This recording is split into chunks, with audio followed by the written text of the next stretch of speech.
स्वागत है सभी का सॉल्यूशन हब पर। आज की वीडियो में हम पढ़ने वाले हैं क्लास 9th जो आपकी बुक है इंग्लिश की, उसका second chapter the sound of music. इसका फर्स्ट पार्ट आज की वीडियो में हम कवर करेंगे जिसका नाम है Evelyn Glennie listens to sound without hearing it.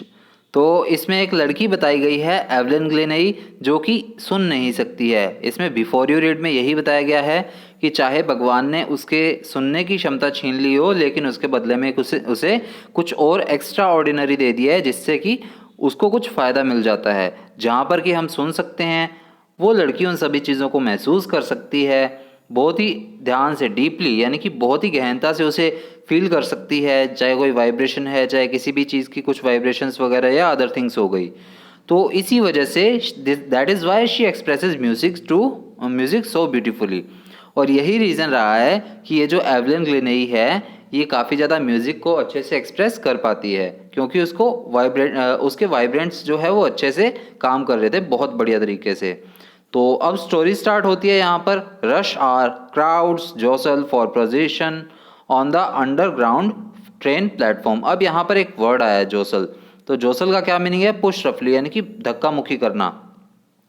तो भीड़ भाड़ का समय था, यानी कि काफ़ी ज़्यादा रश हो रहा था उस घंटे में या उस समय, और काफ़ी लोग एक दूसरे को धक्का मुक्की कर रहे थे। कहाँ पर थे ये लोग? सभी अंडरग्राउंड ट्रेन प्लेटफॉर्म पे, यानी कि ट्रेन के प्लेटफॉर्म पे थे जो कि अंडरग्राउंड था, ज़मीन से नीचे की तरफ था। अ स्लाइड गर्ल, स्लाइड यानी कि पतली और छोटी लड़की। तो एक पतली छोटी लड़की, लुकिंग यंगर देन हर 17 ईयर्स। अब वो 17 साल की थी लेकिन वो उससे बहुत कम लग रही थी। Was nervous yet excited as she felt the vibrations of the approaching train. अब वो थोड़ी सी नर्वस लग रही थी, फिर भी वो कुछ ना कुछ एक्साइटेड थी। क्यों थी? क्योंकि उसे फील हो रही थी, वाइब्रेशन हो रही थी ट्रेन के आने की। It was her first day at the prestigious royal academy of music in London. अब ये उस लड़की का पहला दिन था जिस दिन वो जा रही थी रॉयल अकेडमी ऑफ म्यूजिक जो कि लंदन में है, वहाँ पर जा रही थी। And daunting enough for any teenager fresh from a Scottish farm. और ये किसी भी लड़की के लिए कुछ डरावना सा हो सकता है। डॉन्टिंग यानी कि फ्राइटनिंग, यानी कि कुछ डरावना सा या कुछ घबराहट भरा। तो किसी भी नई स्कॉटिश लड़की के लिए, स्कॉटिश फार्म से आई हुई लड़की के लिए, टीनेजर के लिए कुछ ऐसी हो सकती है फीलिंग, यानी कि घबराहट वगैरह होना कि वो घर से दूर जा रही है कहीं पर। But this aspiring musician, aspiring क्या होता है? आपने सुना होगा एक वर्ड एस्पिरेशन या फिर एस्पिरेंट्स। एस्पिरेशन क्या होता है, एस्पिरेंट्स क्या होता है? जब हम किसी चीज़ को अपना गोल बना लेते हैं और उसे ही फॉलो करते हैं तो हम उस चीज़ के एस्पिरेंट हो जाते हैं, उस चीज़ के लिए एस्पायरिंग कर रहे होते हैं। तो ये एस्पायरिंग म्यूजिशियन थी, यानी कि वो म्यूजिशियन बनना चाहती थी। इसने अपना गोल बना रखा था। Faced a bigger challenge than the most. और ये चीज़ तो उसके लिए कुछ भी नहीं थी कि वो पहली बार अपने घर से दूर जा रही है। इससे भी बड़ा चैलेंज उसने एक्सेप्ट कर लिया था, और वो क्या था? शी वॉज प्रोफाउंडली डीफ, क्योंकि वो कुछ हद तक बहरी थी, सुन नहीं सकती थी। Evelyn Glennie's loss of hearing had been gradual. Her mother remembers noticing something was wrong when the 8-year-old Evelyn was waiting to play the piano. तो एवलिन ग्लेनेई का जो सुनने की क्षमता थी वो धीरे धीरे कम हुई, यानी कि पहले वो सुन सकती थी, लेकिन एक बार उसकी मम्मा ने नोटिस किया कि जब वो 8 साल की थी और पियानो बजाने के लिए वेट कर रही थी, तब उसने कुछ अलग सा ही फील किया। They called her name and she didn't move. अब उन्होंने क्या फील किया? जब उनकी मम्मा ने, यानी कि एवलिन की मम्मा ने उन्हें बुलाया, तब एवलिन ने कोई भी रिस्पॉन्स नहीं दिया, बिल्कुल भी हिली डुली नहीं। I suddenly realised she hadn't heard, says Isabel Glennie. तो अब इस बार ग्लेनेई, जो कि इनकी मम्मा का नाम बताया गया है, उन्होंने ये चीज़ बोली कि मुझे उसी समय रियलाइज़ हुआ कि वो सुन नहीं पा रही हैं, यानी कि एवलिन सुन नहीं पा रही है। For quite a while Evelyn manage to conceal her growing deafness from friends and teacher. अब कुछ हद तक, कुछ समय तक तो एवलिन ने इस चीज़ को मैनेज कर लिया था कि वो अपने दोस्तों से, अपने टीचर से इस चीज़ को छुपा सके कि वो सुन नहीं सकती। But by the time she was 11 her marks had deteriorated and her headmistress urged her parents to take her to a specialist. लेकिन जब वो 11 साल की हो गई थी, क्या यहाँ पर 11 एज ही बताई गई है? जी हाँ, जब वो 11 साल की हो गई थी तब एक बार उसके मार्क्स कम आए, तब हेडमिनिस्ट्रेस ने कहा इसके पेरेंट्स को, एवलिन के पेरेंट्स को, कि इसे किसी स्पेशलिस्ट के पास दिखाइए, इसमें कुछ दिक्कत है, यानी कि इसे कोई दिक्कत आ रही है। It was then discovered that her hearing was severely impaired as a result of gradual nerve damage. और तब ये चीज़ पता चली कि इसके किसी नर्व की डैमेज की वजह से ही इसके जो सुनने की क्षमता है वो धीरे धीरे कम होती गई। They were advised that she should be fitted with hearing aids and sent to a school for the deaf. अब उन्होंने एडवाइस किया उन डॉक्टर्स ने कि इसकी जो सुनने की क्षमता है इसे थोड़ा वो सही किया जा सकता है, सेट किया जा सकता है, लेकिन इसके लिए आपको डीफ के स्कूल में भेजना पड़ेगा इसे। यानी कि इस तरह से सेट किया जा सकता है कि इसको मतलब वाइब्रेशंस वगैरह या इन चीज़ों से कुछ ना कुछ सिखाया जा सके। Everything suddenly looked black says Evelyn. तब एवलिन बोली कि मेरे को कुछ भी मतलब सब कुछ काला काला दिखाई दे रहा है। But Evelyn was not going to give up, लेकिन एवलिन गिव अप नहीं करना चाहती थी, यानी कि अपने गोल को परस्यू करना चाहती थी। She was determined to lead a normal life and pursue her interest in music. और वो एक नॉर्मल लाइफ जीना चाहती थी और अपने म्यूजिक के ड्रीम को वो कंप्लीट करना चाहती थी, फॉलो करना चाहती थी। One day she noticed a girl playing a xylophone and decided that she wanted to play it too. अब एक दिन एवलिन ने नोटिस किया कि एक लड़की xylophone बजा रही है और तभी एवलिन ने भी डिसाइड कर लिया कि वो भी इसे बजाएगी। अब xylophone क्या होता है? A musical instruments with a row of wooden bars of different lengths, यानी कि इस तरह का एक यंत्र, एक वाद्य यंत्र जिसमें कि लकड़ियाँ होती हैं और उसके ऊपर कुछ वायर्स वगैरह होती हैं जिसके थ्रू इसे बजाया जाता है। Most of the teachers discourage her but percussionist Ron Forbes spotted her potential. अब बहुत से टीचर्स ने उसे डिस्करेज किया, उसे अच्छे से माना नहीं, सही नहीं माना, लेकिन जो परकॉशनिस्ट थे रॉन फॉर्बर्स, उन्होंने एवलिन के पोटेंशियल को जान लिया था। वो जान गए थे कि इसमें कितनी सहन शक्ति है, ये कितना अच्छा कर सकती है। अब परकॉशनिस्ट क्या है? A person who plays the drum, tabla etcetera, एक ऐसा पर्सन जो कि ड्रम, तबला इन सभी को अच्छे से बजाना जानता हो। He began by tuning two large drums to different notes. अब ये जो परकॉशनिस्ट थे रॉन फॉर्बस, इन्होंने क्या किया? बजाना शुरू कर दिया दो ड्रम्स को एक साथ अलग अलग नोट्स पर। Don't listen through your ears, he would say, try to sense it some other way, says Evelyn. Suddenly I realized I could feel the higher drum from the waist up and the lower drum from the waist down. अब तब वहाँ पर जो परकॉशनिस्ट थे Ron Phoebus, उन्होंने जो दो drum बजाए तब उन्होंने एवलिन को कहा कि इसे कानों से सुनने की बजाय किसी और तरह फील करने की कोशिश करो। तब एवलिन ने उन्हें जवाब दिया कि जो आप ऊपर का आप ड्रम बजा रहे हो उसमें एक तो मुझे फील हो रहा है कि वेस्ट अप से, यानी कि जो कमर के ऊपर के हिस्से से थोड़ा फील हो रहा है, और एक ड्रम जो है नीचे वाला जो है वो वेस्ट के नीचे के हिस्से से मुझे फील हो रहा है।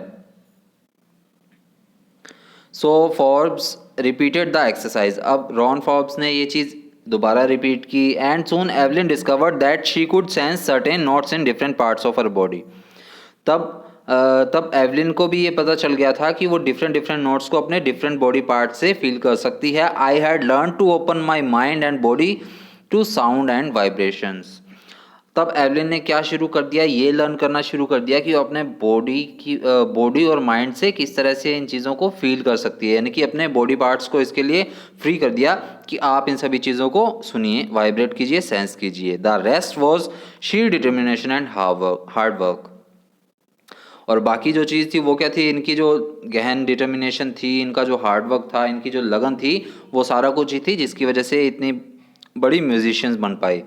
She never looked back from the point onwards. अब उसके बाद उन्होंने कभी भी, एवलिन ने कभी भी पीछे मुड़कर नहीं देखा। She toured the United Kingdom with a youth orchestra and by the time she was 16 she had decided to make music her life. अब तब क्या हुआ? इन्होंने यूनाइटेड किंगडम में एक यूथ ऑर्केस्ट्रा के साथ टूर किया और तब वो 16 साल की थी। तभी उन्होंने डिसाइड कर लिया कि म्यूज़िक ही मेरी लाइफ है। She audition for the royal academy of music and scored one of the highest marks in the history of the academy. तब उन्होंने royal academy of music London में अपना जो ऑडिशन दिया और ऑडिशन में इन्होंने इतने ज़्यादा मार्क्स ऑब्टेन किए जितने कि आज तक अकेडमी की हिस्ट्री में किसी ने नहीं किए थे। और इसके बाद 17 साल की वो हो गई और तब वो जाने लगी वहाँ रॉयल अकेडमी ऑफ म्यूज़िक, जो कि हमने स्टार्टिंग में पढ़ा। She gradually move from orchestra work to solo performances. अब पहले तो ये ऑर्केस्ट्रा वर्क करती थी, यानी कि काफ़ी लोगों के साथ मिलकर काम करती थी, लेकिन बाद में इन्होंने सोलो परफॉर्मेंस देनी शुरू कर दी, यानी कि अकेली ने। At the end of her 3-year course she had captured most of the top awards. और 3 साल की डिग्री जब इनका कोर्स कंप्लीट हुआ तब तक इन्होंने काफ़ी सारे अवार्ड जो हैं वो हासिल कर लिए थे। And for all this Evelyn won't accept any hint of heroic achievement. और तब तक एवलिन ने ये एक्सेप्ट नहीं किया था कि वो एक हीरोइक अचीवमेंट उन्होंने हासिल कर लिया, यानी कि बहुत बड़ी पदवी हासिल कर लिया, ऐसा एवलिन नहीं मानती थी। If you work hard and know what you are where you are going you will get there. तब एवलिन की एक लाइन भी है कि अगर आप कोई चीज़ को अपना गोल बना लेते हो और उसके लिए हार्ड वर्क करते हो तो आपको ये सोचने की ज़रूरत नहीं है कि आप कहाँ जा रहे हो, आप अपने आप वहाँ पहुँच जाओगे, बस अपने गोल को फॉलो करते जाइए। And she got right to the top the world's most sought of after multi percussionist with a mastery of some thousands instruments and hectic international schedule. एक वर्ड आया है हेक्टिक। हेक्टिक का मतलब होता है बिजी, यानी कि काफ़ी ज़्यादा बिजी, बिजी भी नहीं बहुत ज़्यादा बिजी, ये मानकर चलिए। तो क्या पढ़ा हमने, and she got right to the top, और इसके बाद वो बिल्कुल ऊंचाइयों पर पहुंच गई। ऊंचाइयों पर कैसे पहुंच गई, यानी कि वो बहुत अच्छी म्यूजिशियन बन गई। The world's most sought after multi percussionist, मतलब इन्होंने काफ़ी सारे इंस्ट्रूमेंट्स को सीख लिया था, उन्हें मास्टरी कर ली थी। थाउजेंड्स ऑफ इंस्ट्रूमेंट्स जो है वो इन्होंने सीख लिए थे, और इसकी वजह से क्या है, इनका हेक्टिक इंटरनेशनल शेड्यूल रहता था, यानी कि इनका शेड्यूल काफ़ी ज़्यादा बिजी रहता था। It is intriguing to watch Evelyn function so effortlessly without hearing. Intriguing क्या है, फैसिनेटिंग एंड क्यूरियस, यानी कि काफ़ी ज़्यादा थोड़ा अजीब सा लगता था, कुछ अट्रैक्टिव भी लगता था।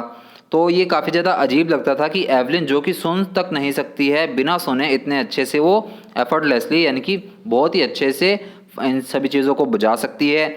इन our 2 hour discussion she never missed a word, और हमारे 2 घंटों के डिस्कशन में उसने एक भी वर्ड मिस नहीं किया। मैन विद बशी beards give me trouble she laughed, और तब उन्होंने ये लाइन बोली, मैन विद बशी बियर्ड्स गिव मी ट्रबल, और इसके बाद वो हंसी।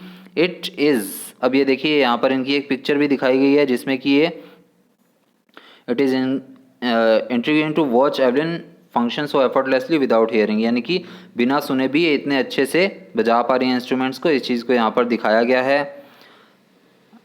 क्या लाइन पढ़ रहे थे लास्ट हम,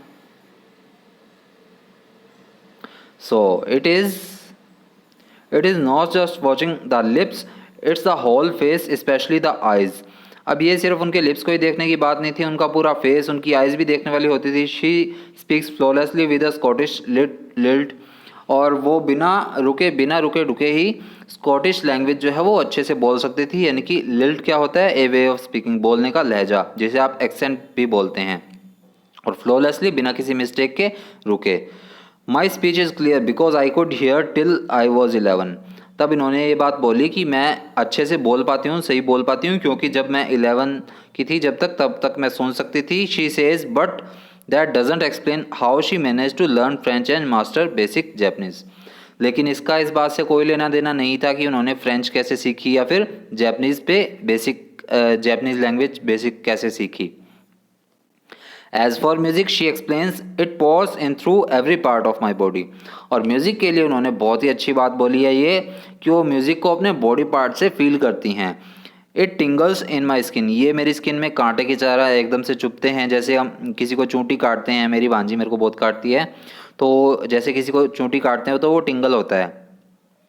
माई cheekbones and even in my hair, अब वो उसके चीक बोन्स में भी, यानी कि उसके फेस पर भी, चीक बोन्स में भी उसे फील होते हैं। उन इतना ही नहीं, उनके सिर पर भी ये चीज़ उन्हें फील होती है जब साउंड सुनाई देता है उन्हें, या फिर वाइब्रेशंस वगैरह होती है म्यूज़िक की। When she plays the xylophone she can sense the sound passing up the stick into the her fingerprints, और जब जाइलोफोन बजाती हैं वो तब ये बात बोलती हैं कि जाइलोफोन बजाते समय उन्हें जो साउंड है वो कैसे फील होता है उनकी फिंगर्स के through. By learning against the drums she can feel the resonance flowing into her body, और ड्रम्स बजाते समय पूरी बॉडी में ही उनके वाइब्रेशंस ही होने लग जाती है, उन्हें पूरी बॉडी से ही फील होता है ये सारा कुछ। On a wooden platform she remove her shoes so that the vibrations pass through her bare feet and up her legs, और जब वो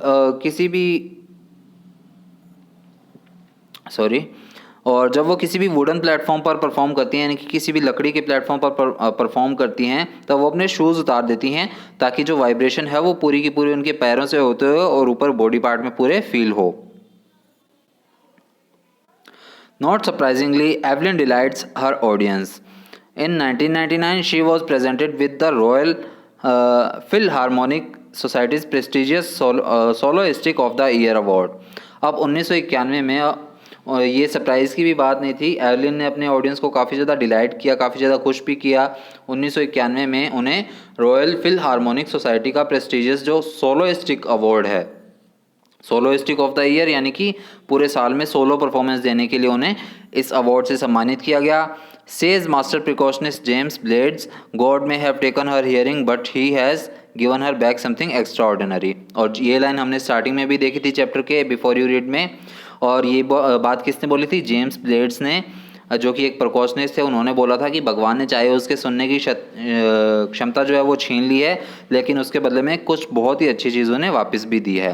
what we hear she feels, जो हम सुन सकते हैं वो उस चीज़ को फील कर सकती है, far more deeply than any of us, और इतना गहनता से वो फील कर सकती है जितना कि हम कभी भी नहीं कर सकते।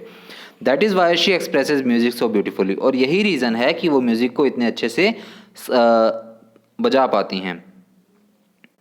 Evelyn confess that she is something of a workaholic. अब एवलिन ये बात एक्सेप्ट करती हैं कि वो कहीं ना कहीं वर्कोहॉलिक हैं, यानी कि अपने काम को हमेशा करना पसंद करती हैं। I have just got to work, मैं हमेशा काम पर रहती हूँ। Often harder than classical musicians but the rewards are enormous. Apart from the regular concerts, Evelyn also gives free concerts in prisons and hospitals। ये बात बहुत अच्छी है यहाँ पर कि एवलिन कंसर्ट्स, रेगुलर कंसर्ट्स की बजाय प्रिजन्स में और हॉस्पिटल्स में, जेल में, हॉस्पिटल्स में फ्री कंसर्ट भी करती हैं। इन्हें काफ़ी ज़्यादा रिवॉर्ड्स जो है वो एनॉर्मस भी लगते हैं, यानी कि इनके लिए काफ़ी ज़्यादा अच्छे हैं, इन्हें अच्छा फील करवाते हैं। Often harder than the classical music, I have just got to work, यानी कि इन्हें काम करना पसंद है। इसके बजाय क्लासिकल म्यूज़िक के बजाय इन्हें काम करना ज़्यादा अच्छा लगता है क्लासिकल म्यूजिशियंस की बजाय। She also gives her priority to classes for young musicians. इसके अलावा ये टाइम निकालती हैं कि जो यंग म्यूजिशियंस हैं, जो अभी सीख ही रहे हैं, एस्पिरेंट्स हैं, उन्हें भी ये क्लासेस देती हैं। And रिचलिन of the Beethoven fund for deaf children says she is a shining inspiration for deaf children. अब यहाँ पर ये वर्ड है रिचलिन of the Beethoven fund.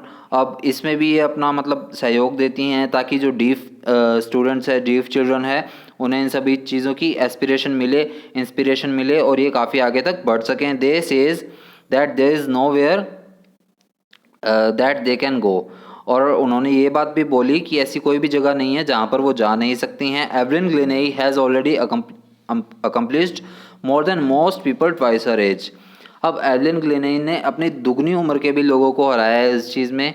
She has brought precaution to the front of the orchestra and demonstrated that it can be very moving। She has given inspiration to those who are handicapped, people who look to her and say if she can do it I can। and not the least she has given enormous pleasure to millions। अब यहाँ पर ये last paragraph में बहुत important अच्छी line दी हुई है कि अपनी दुगनी एज के लोगों को भी कंपेयर कर सकते हैं, अकम्प्लिश कर सकती हैं, साथ ही साथ ये ऑर्केस्ट्रा के आगे भी अच्छे से परफॉर्म कर सकती हैं, पूरे बड़े ऑर्केस्ट्रा के सामने भी परफॉर्म कर सकती हैं बिना किसी दिक्कत के। और इसके अलावा ये हैंडीकैप्ड लोगों के लिए भी इंस्पिरेशन है। किस लिए है? क्योंकि अगर वो लोग सोचते हैं कि अगर ये जो सुन नहीं सकती है ये इस तरह से इतना अच्छा परफॉर्म कर सकती है तो हम क्यों नहीं कर सकते हैं, तो इसलिए ये इस चीज़ को अच्छा मानती हैं कि मेरी वजह से बाकी लोगों का भी भला हो रहा है, वो भी अपनी लाइफ में आगे बढ़ रहे हैं। तो इसी के साथ हमारी स्टोरी कंप्लीट हो गई है। डिबोरा कावली की ये स्टोरी थी। डिबोरा कावली इसके ऑथर, राइटर जो भी हम कह सकते हैं। तो मिलेंगे नेक्स्ट वीडियो में इसके सेकंड पार्ट के साथ, द साउंड ऑफ म्यूज़िक का सेकंड पार्ट। तो मिलेंगे नेक्स्ट वीडियो में। Thank you.